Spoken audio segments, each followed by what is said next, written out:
Then Saul said, I brought them for sacrifice. You brought what for sacrifice? And before then, the Bible says Saul gathered all the fat animals for himself.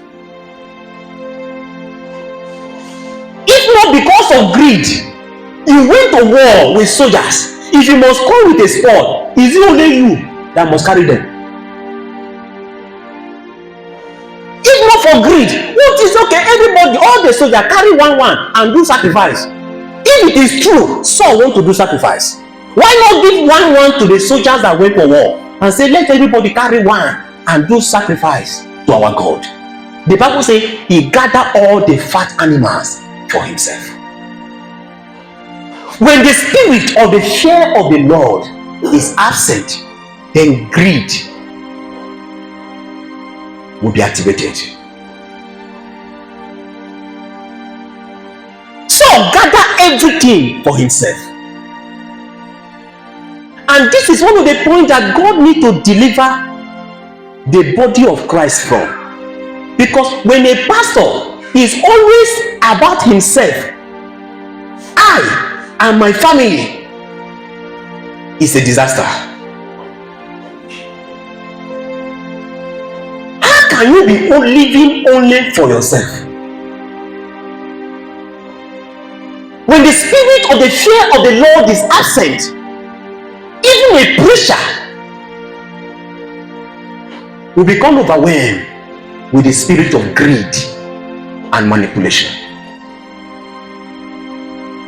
And one of the reasons why there are a lot of, you see, the truth of the matter is that the reason why there are a lot of churches and ministries springing forth every now and then in Nigeria is because many of them, they were victims of greed and manipulation, and they need to live somewhere where they were serving with pain in their heart, and they felt that there is grace, so they need to do something to see what can come out of that. Because in 2016, a pastor came to town. We happened to meet somewhere, and the pastor began to speak with me, and he said something. He is a pastor. He served a man for 15 years as a pastor. He was the one assisting the pastor. He was the one directly after him. After 15 years, the man ministry have expanded so much, every part of Nigeria. Then he said that he discovered that he is the only person that can question the things that the man used to do. The man can take decision, he is the only one that can question it. So he now discovered that the man is no longer comfortable with him. So the man began to avoid him. He is still in the position of the second in command, but the man began to avoid him. So much that the man can travel without informing him.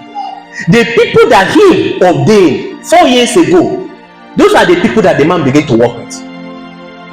So the man he lived in that frustration for like 6 months. He said one day he wake up and discovered that everything about him become bitter. He said, how long can he live in bitterness? Is it still this Christianity he want to do? How can he become bitter all his life? Because this pastor have understood that it's only this one that is not bowed down. How can a man that supported you from the beginning, you want him to be bowed down for you? This is the person that you called to join you in ministry after investing his 15 years to make sure that this work progress. Then manipulation have started. He is trying by all means to make sure that the man leave, and eventually the man left. He left and came to Makurdi. And look at the implication. When God discovers such a thing, as that man is leaving, the presence of God is departing. Because God is not a God of manipulation. When you begin to walk in the path of manipulation, the presence of God will stay aside. There are so many greeds among believers and among preachers.